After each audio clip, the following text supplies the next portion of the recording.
السلام علیکم۔ اس ویڈیو میں آپ مراقبے کی مکمل معلومات حاصل کرنے جا رہے ہیں۔ مراقبہ کیا ہے؟ مراقبے کی حقیقت کیا ہے؟ خواتین و حضرات، مراقبے کی مکمل معلومات کے لیے بغیر اسکپ کیے ویڈیو کو اینڈ تک دیکھیے گا۔ یہ ویڈیو آپ کو بہت فائدہ دینے والی ہے۔ آئیے شروع کرتے ہیں۔ السلام علیکم، میرا نام محمد راشد ہے۔ آپ سب کو چینل خیال کرے میں خوش آمدید۔ خواتین و حضرات، آپ کے لیے آج کی ویڈیو بہت فائدہ دینے والی ہے۔ بغیر اسکپ کیے اس ویڈیو کو اینڈ تک دیکھیے گا۔ آج ہم بات کرنے جا رہے ہیں مراقبہ کیا ہے۔ جب کوئی علم سیکھتے ہیں یا کسی چیز کے بارے میں معلومات حاصل کرنا چاہتے ہیں تو ہم ایک طریقہ اختیار کرتے ہیں، اور وہ یہ ہے کہ اس چیز کو سمجھنے اور جاننے کے لیے تفکر کرتے ہیں، اور ہمارے ذہن میں تجسس پیدا ہوتا ہے کہ اس چیز کی اصلیت کیا ہے، یہ کیوں ہے اور کس لیے ہے۔ اگر چھوٹی سے چھوٹی بات میں تفکر کیا جائے تو اس چھوٹی سی بات کی بڑی اہمیت ہے، اور اگر کسی بڑی سے بڑی بات پر غور و فکر نہ کیا جائے تو وہ بڑی بات غیر اہم اور فضول بن جاتی ہے۔ تفکر سے ہمیں کسی شے کے بارے میں علم حاصل ہوتا ہے، اور پھر تفکر کے ذریعے اس علم میں جتنی گہرائی پیدا ہوتی ہے، اسی مناسبت سے کسی چیز اور اس کی صفات سے ہم باخبر ہو جاتے ہیں۔ مراقبہ دراصل اس تفکر کا نام ہے جس سے انسان اس علم کو حاصل کر لیتا ہے جو اس کی اپنی انا، ذات، شخصیت یا روح کا علم ہے۔ یہ علم حاصل ہونے کے بعد کوئی انسان اپنی انا یا روح سے وقوف حاصل کر لیتا ہے۔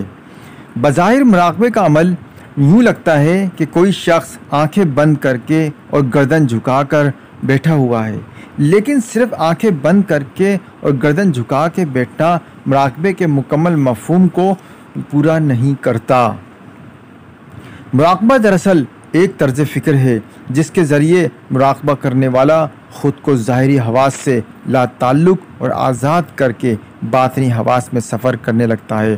اب ہم یہ تلاش کریں گے کہ مراقبے سے ملتی جلتی کیفیت مراقبے کی مخصوص نشست کے بغیر بھی ہم میں موجود ہے یا نہیں۔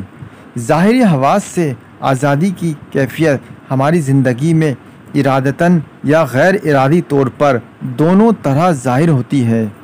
مثلاً ہم سوتے ہیں، سونے کی حالت میں ہمارا دماغ ظاہری حواس سے تعلق منقطع کر لیتا ہے۔ یہ صحیح ہے کہ یہ قطع تعلق عارضی ہوتا ہے، لیکن اس کیفیت کو ظاہری حواس سے قطع تعلق کے علاوہ اور کوئی نام نہیں دیا جا سکتا۔ چنانچہ یہ بات واضح طور پر سامنے آتی ہے کہ مراقبہ دراصل نیند کو بیداری میں منتقل کرنے کا ذریعہ ہے۔ ہر انسان پیدائش سے موت تک دو کیفیات میں سفر کرتا ہے، یعنی انسانی دماغ میں ہر آن اور ہر لمحہ دو کیفیات متحرک رہتی ہے۔ ایک کیفیت کا نام بیداری اور دوسری کیفیت کا نام نیند یا خواب ہے۔ بیداری کی حالت میں وہ زمان و مکان میں مقید ہے، لیکن خواب کی حالت میں زمان و مکان کی گرفت سے آزاد ہو جاتا ہے۔ مراقبے کے ذریعے خواب کو بیداری میں منتقل کر کے زمان و مکان کی حد بندیوں سے آزادی حاصل کرنے کی مشق کی جاتی ہے۔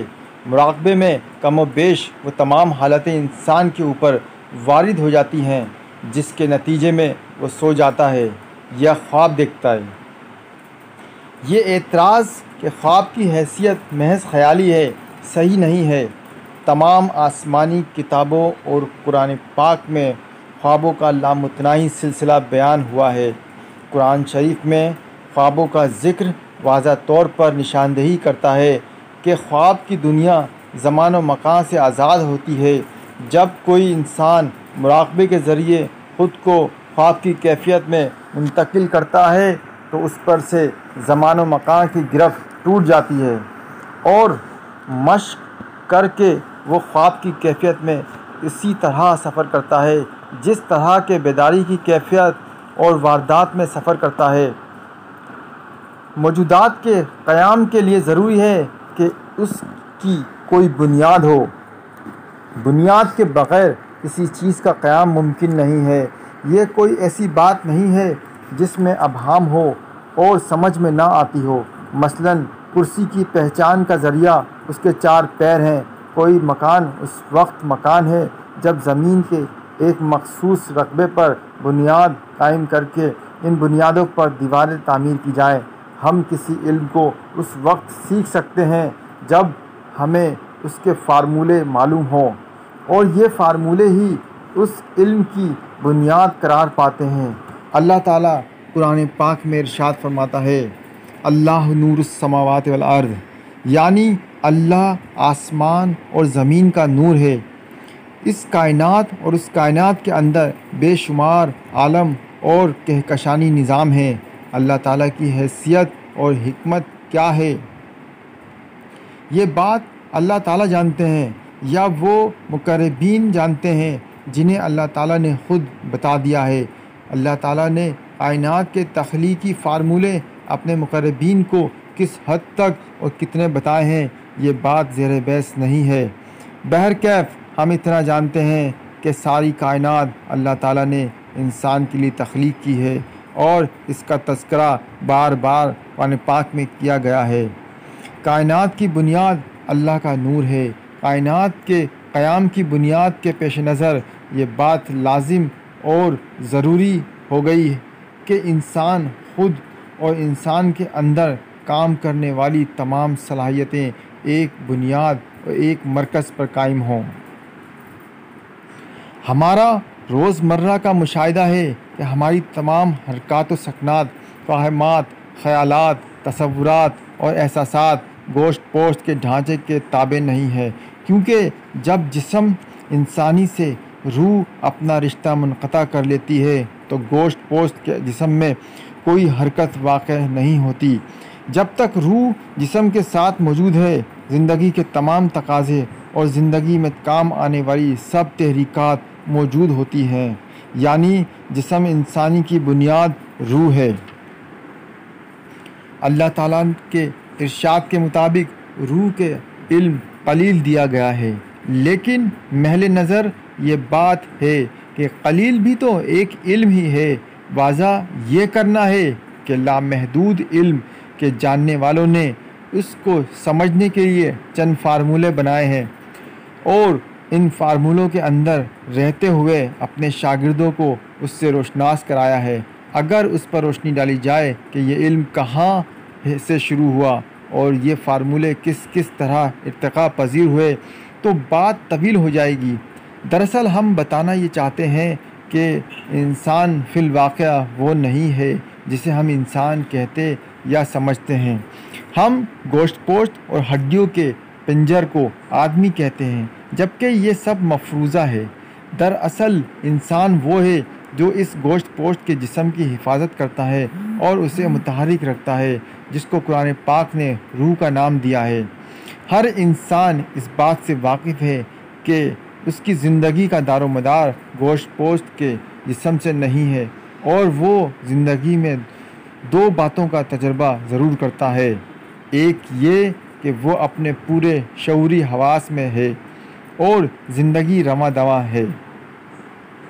دوسرا یہ کہ وہ سو جاتا ہے لیکن سانس کی آمد و شد کے ساتھ زندگی کا سلسلہ قائم رہتا ہے۔ انہی 2 حالتوں میں وہ زندگی گزارتا ہے۔ سونے کی حالت میں اس کا رشتہ گوشت پوشت کے جسم سے غیر شعوری رہ جاتا ہے۔ ان 2 حالتوں کے علاوہ تیسری حالت جو ہر انسان پر وارد ہوتی ہے وہ موت ہے۔ موت ایسی حالت ہے جس میں روح اس خاکی جسم سے رشتہ منقطع کر لیتی ہے۔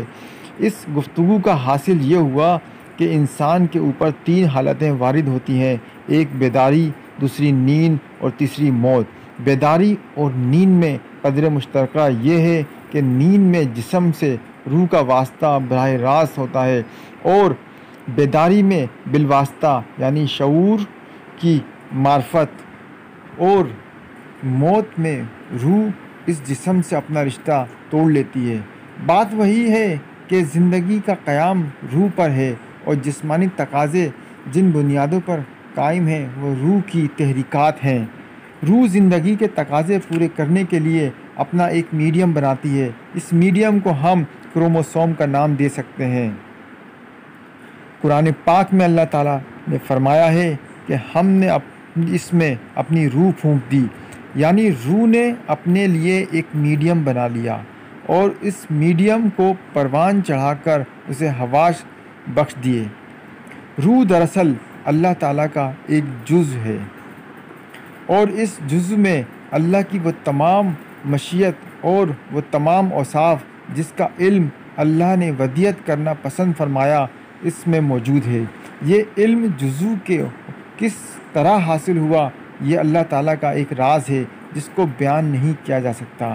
انسان کے اندر تقریباً 11,500 لطیفے جنریٹر کام کرتے ہیں۔ صوفیہ کرام سے جن اسماء الہیہ کا انکشاف ہوا ہے ان کی تعداد بھی تقریباً 11,500 ہے۔ اللہ کا ہر اسم اللہ کی ایک صفت ہے اور اللہ کی ہر صفت ایک علم ہے اور یہی علم شاخ در شاخ لامحدود دائروں میں پھیل کر اللہ تعالیٰ کی صفات کا مظہر بن جاتا ہے۔ قرآن پاک میں ارشاد ہے، ترجمہ: تمام سمندروں کا پانی روشنائی بن جائے اور سارے درخت قلم بن جائیں پھر بھی اللہ کی باتیں پوری نہیں ہوں گی۔ غیب کے عالم میں داخل ہونا یا زمان و مکان سے ماورا کسی چیز کو دیکھنا اس وقت ممکن ہے جب آدمی خود زمان و مکان سے آزادی ہو جائے۔ زمان و مکان سے آزاد ہونا اس وقت ممکن ہے جب کہ زمان و مکان کو دیکھنے والی نظر زمان و مکان کی حد بندیوں سے آزاد ہو جائے۔ زمان و مکان سے آزاد نظر کو متحرک کرنے کے لیے ایسے طریقے اختیار کیے جاتے ہیں جن سے انسانی ذہن اگر پوری طرح آزاد نہ ہو تو ایسی صورتحال ضرور پیدا ہو جائے کہ وہ آزادی سے قریب تر ہو جائے۔ اب یہ تلاش کرنا ضروری ہو گیا کہ آدمی کے حواس زمان و مکان کی گرفت سے کب اور کس طرح آزاد ہوتے ہیں۔ اس کی ایک صورت ہمارے اوپر خواب کی کیفیت کا مسلط ہونا ہے۔ سونے کا مطلب دراصل بیداری کے حواس یعنی زمان و مکان کے تسلط سے آزادی ہے۔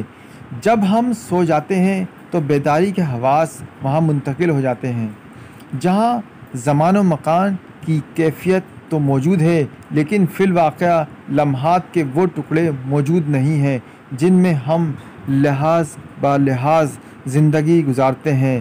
دوسری صورت جو بیداری میں واقع ہوتی ہے وہ یہ ہے کہ آدمی کا ذہن پوری یکسوئی کے ساتھ کسی ایک نقطے پر مرکوز ہو جائے۔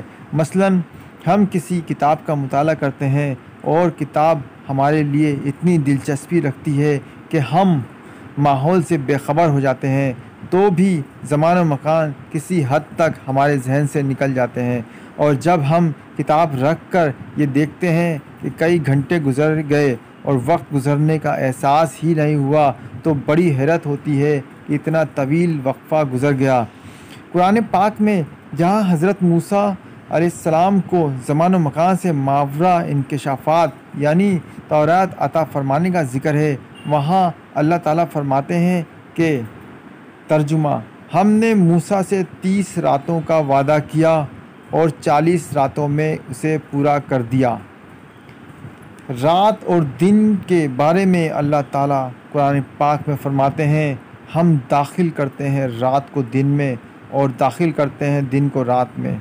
دوسری جگہ ارشاد ہے، ہم نکالتے ہیں رات کو دن میں سے اور نکالتے ہیں دن کو رات میں سے۔ تیسری جگہ ارشاد ہے، ہم ادھیڑ لیتے ہیں رات پر سے دن کو اور دن پر سے رات کو۔ اللہ تعالیٰ کے ان ارشادات میں تفکر کرنے سے یہ بات سامنے آتی ہے کہ رات دن دو حواس ہیں۔ اب ہم اس بات کو یوں کہیں گے کہ ساری زندگی ہماری زندگی دو حواس میں منقسم ہے، یا ہماری زندگی دو حواس میں سفر کرتی ہے۔ ایک حواس کا نام دن ہے اور دوسرے کا رات۔ دن کے حواس میں ہمارے اوپر زمان و مکان کی جکڑ بندیاں مسلط ہیں۔ اور رات کے حواس میں ہم زمان و مکان کی قید سے آزاد ہیں۔ اللہ تعالیٰ کا یہ فرمانا کہ ہم نے موسیٰ سے 30 راتوں کا وعدہ کیا اور 40 راتوں میں اسے پورا کر دیا بہت زیادہ فکر طلب ہے، کیونکہ حضرت موسیٰ علیہ السلام کوہ طور پر صرف 40 راتیں نہیں رہے، بلکہ آپ کا قیام وہاں 40 دن اور 40 راتیں رہا۔ ایسا بھی نہیں ہوا کہ وہ دن کے وقت کوہ طور سے نیچے آ جاتے ہوں اور رات کے وقت دوبارہ تشریف لے جاتے ہوں۔ وہ مسلسل 40 دن اور 40 راتیں کوہ طور پر قیام فرما رہے۔ فکر طلب بات یہ ہے کہ اللہ تعالیٰ دن کا تذکرہ نہیں کرتے بلکہ صرف رات کا ذکر کرتے ہیں۔ اس کا مطلب یہ بالکل واضح ہے کہ حضرت موسیٰ علیہ السلام پر 40 دن اور 40 راتیں رات کے حواس غالب رہے، وہی رات کے حواس جو زمان و مکان سے کسی انسان کو آزاد کر دیتے ہیں۔ قانون یہ بنا کہ اگر کوئی انسان اپنے اوپر رات اور دن کے وقفے میں رات کے حواس غالب کر لے تو وہ زمان و مکان کی قید سے آزاد ہو جاتا ہے، اور زمان و مکان سے آزادی دراصل غیبی انکشافات کا ذریعہ ہے۔ قرآن پاک میں اس عمل کا نام قیام الصلاۃ رکھتا ہے، جس کے ذریعے دن کے حواس سے آزادی حاصل کر کے رات کے حواس میں سفر کیا جا سکتا ہے۔ دوسرے الفاظ میں یہ کہا جا سکتا ہے کہ نماز قائم کرنے کا لازمی نتیجہ دن کے حواس کی نفی اور رات کے حواس میں مرکزیت حاصل ہونا ہے۔ نماز کے ساتھ لفظ قائم کرنا اسی بات کی طرف اشارہ ہے۔ اگر کوئی نماز اپنی اس بنیادی شرط کو پورا نہیں کرتی کہ وہ کسی شخص کو رات کے حواس سے متعارف کرا دے تو وہ حقیقی نماز نہیں ہے۔ اس سلسلے میں حضرت علی رضی اللہ تعالیٰ عنہ کا ایک مشہور واقعہ سامنے لانا بھی قیام الصلاۃ کی تشریح و وضاحت میں معاون ثابت ہوگا۔ کسی جنگ میں دشمن کا ایک تیر حضرت علی رضی اللہ تعالیٰ عنہ کی پشت میں پیوست ہو گیا۔ جب اس تیر کو نکالنے کی کوشش کی گئی تو حضرت علی رضی اللہ تعالیٰ عنہ نے تکلیف محسوس کرتے ہوئے فرمایا کہ میں نماز قائم کرتا ہوں۔ حضرت علی رضی اللہ تعالیٰ عنہ نے نیت باندھی، لوگوں نے تیر کو نکال لیا اور مرہم پٹی کر دی، لیکن حضرت علی رضی اللہ تعالیٰ عنہ کو اس بات کا احساس تک نہ ہوا کہ تیر نکال کر مرہم پٹی کر دی گئی ہے۔ اس واقعے سے یہ بات پوری طرح واضح ہو جاتی ہے کہ قیام نماز میں ان حواس کی نفی ہو جاتی ہے جن میں تکلیف اور پابندی موجود ہے۔ حضرت علی رضی اللہ تعالیٰ عنہ نے جب نماز کی نیت باندھی تو وہ دن کے حواس سے نکل کر رات کے حواس میں پہنچ گئے، اور جیسے ہی ان کا ذہن رات کے حواس میں مرکوز ہوا، ان کی توجہ دن کے حواس، پابندی اور تکلیف سے ہٹ گئی۔ روحانیت کی بنیاد اس حقیقت پر قائم ہے کہ انسان میں 2 حواس، 2 دماغ اور 2 زندگیاں سرگرم عمل ہیں، جسے ایک ورق کے 2 صفحات یعنی 2 رخ، 2 زندگیوں میں سے ایک کا نام پابندی ہے اور دوسری زندگی کا نام آزادی۔ پابند زندگی دن، بیداری اور شعور ہے، جبکہ آزاد زندگی کا دوسرا نام رات، راحت، سکون اور اطمینان قلب ہے۔ اس زندگی کو حاصل کرنے کے لیے روحانیت میں ایک بہت آسان طریقہ مراقبہ ہے۔ مراقبہ دراصل ایک مشق، کوشش اور طرز فکر کا نام ہے جس کے ذریعے کوئی روحانی آدمی بیداری کے حواس کو قائم رکھتے ہوئے رات کے حواس میں داخل ہو جاتا ہے۔ چونکہ بیداری کے حواس سے رات کے حواس میں داخل ہونا اس کی عادت، طرز فکر اور ماحول کے خلاف ہے، اس لیے جب وہ اس راستے پر قدم بڑھاتا ہے تو بیداری کے حواس اور شعور پر ضرب پڑتی ہے، اور بعض اوقات یہ ضرب اتنی شدید ہوتی ہے کہ نہ صرف شعوری توازن خراب ہو جاتا ہے بلکہ شعور بکھر جاتا ہے، اور انسان شعوری زندگی کی کڑیوں کو آپس میں ملانے میں ناکام ہو جاتا ہے۔ اس کو عرف عام میں پاگل پن کہا جاتا ہے۔ شعور کو اس ضرب سے محفوظ رکھنے کے لیے کسی ایسے آدمی یا ایسے استاد کی ضرورت پڑتی ہے جو صاحب نظر ہو اور اس راستے سے گزر چکا ہو، اور اس طرح وہ کسی شخص کو قدم بقدم ضرب شدید سے بچاتا ہوا لاشعور میں داخل کر دے۔ اسی راہ سلوک سے واقف تجربہ کار استاد کو پیر یا مرشد کہا جاتا ہے، اور جب کوئی شخص کسی ایسے عرفان کے قانون سے واقف استاد کے دست حق پر بیعت کرتا ہے تو مرید کہلاتا ہے۔